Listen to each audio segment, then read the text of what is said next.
Yo, what is going on, guys? Welcome back to another video. So about a month ago, I did a fun video when I looked at ESPN's top 100 prospects from 5 years ago after the 2019 draft. And it was just really fun seeing which guys were far too low, which guys were far too high, and maybe weren't panning out. So I decided today to now go over the top 25 goalie prospects that the Athletic had. We're not doing ESPN. I couldn't find an ESPN in-depth list, but the Athletic, their top 25 goaltending prospects back in the summer of 2019. Here it is. In fact, we're 3 days off the anniversary of this list. So it's going to be interesting. I guess Thatcher Demko is still considered a prospect. I have not seen this.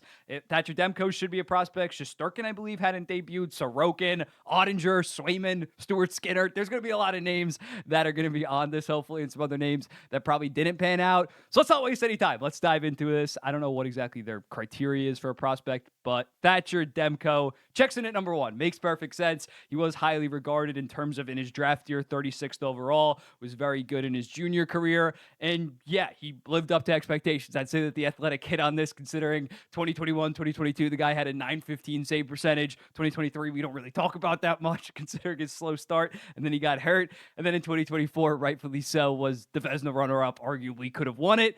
Who's going to be up next? Spencer Knight. Yeah, this makes sense considering the fact that dude went 13th overall in the 2019 draft, one of the highest drafted goalies of the past decade. And unfortunately, he had to enter player assistance program due to, I believe it was OCD. I still believe that Knight can eventually be a good NHL starter. It's obviously been a tough road since his debut, but he still has a shit ton of potential. So I'm not going to judge this. And rightfully so, at the time, he should have been, he was like across the board top three regarded. Igor Shesterkin checks in at number three, ahead of my beloved Ilya Sorokin. And yeah, this guy was insane in the KHL. 953 save percentage when looking at it. He wasn't drafted that high back in the 2014 draft, but I'd say yet again, the Athletic did a pretty good job on this considering the fact that Shesterkin has been the best playoff goalie the last 3 years, and in my opinion, the best goalie in the NHL right now. Caden Prima, it's their first kind of miss when looking at him. He can be a solid like backup or maybe a 1B going forward, but in Montreal, I think at this point, Montembeault has passed him and Jacob Fowler is going to pass him in like 3 to 4 years. Okay player, but yeah, never didn't really live up to expectations given he's ranked fourth in this. We go down a tier to the very good, legit bubble. Ilya Samsonov. Now, I feel like people forget he was drafted extremely high back in 2015, and it looked like last season, with 2023, he was finally breaking out. What do you have, like a 915, 918? But then he has just been far too inconsistent at the NHL level. Maybe Vegas can rehabilitate him. I wouldn't bet on it at this point, but yeah, that's unfortunate. Jake Ottinger, sixth. Guy was a first round pick, 26th overall, and has been the real deal for the Dallas Stars. Did have a bit of a down year in the regular season, but in basically every single year in the playoffs has been very solid for the Dallas Stars and is their franchise goaltender. So yeah, this makes perfect sense. Ilya Sorokin checks in at number 7. He was very good in the KHL as well, 940. And I remember we weren't sure that he was going to come over to North America at any point. We partially signed Varley so that he would eventually come over, and he clearly did. So he was always a stud future franchise goaltender by like 2016, 2017. We were looking forward to him. Danil Tarasov, not going to be much. Going to be in the Columbus Blue Jackets tandem this year, but not sure he has that big of a future in Columbus, but he's still pretty young. UPL, great back half of last season. This year's kind of going to be like make or break in a way for UPL. I tend to think that he's going to be solid, at least. I don't know if he's going to be like 920 like he was in the back half of the year. But yeah, he was a high draft pick back, 54th overall. Sam Ersson, damn, Sam Ersson was ranked that high back in the day. He went 143rd overall in 2018. Yeah, he's very good for Sweden. I think that he can end up being like a low-end starter at this point.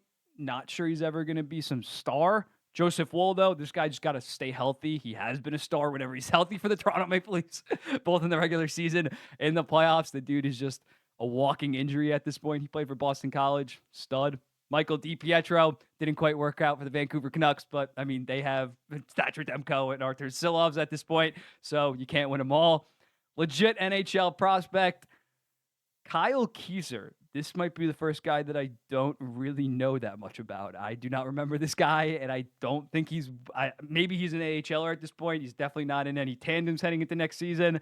So the Athletic really swung on this one, and this was a miss. Elvis Merzlikins stud once he started out. I think he finished like 6th in Vezina, like his first goddamn year.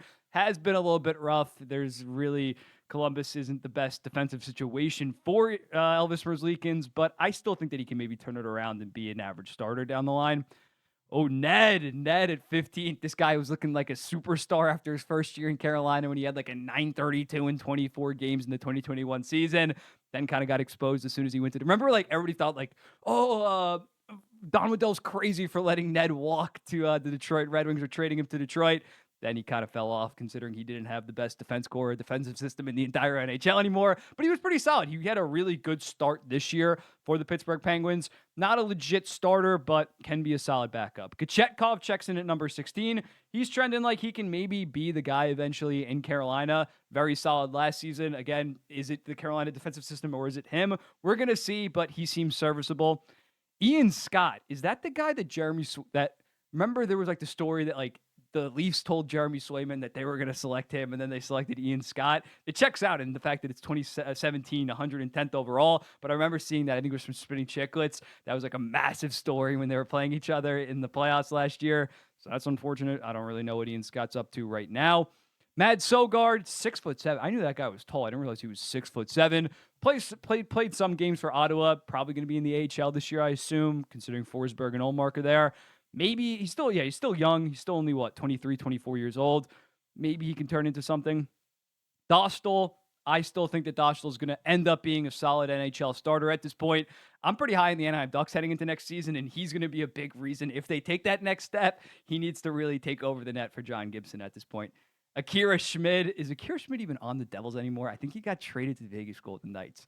But yeah, he was looking like potentially the real deal after in the playoffs when he like came in out of nowhere and just locked it down. But this season was just not good for him. Joey Decord, he has panned out. This was a stud. 2015, 199th overall. In Ottawa, he really wasn't anything special. The Seattle Kraken take him in the expansion draft, and now he's the number one guy in in Seattle, and had like a 912 last year. So Joey Decord, good on him for really having a revitalization. Ilya Konovalov, I don't know too much about this guy. Edmonton. Oh, I think when I did the Edmonton Ken Holland, yeah, he ended up going back to Russia like immediately. He played like 10 AHL games and then dipped.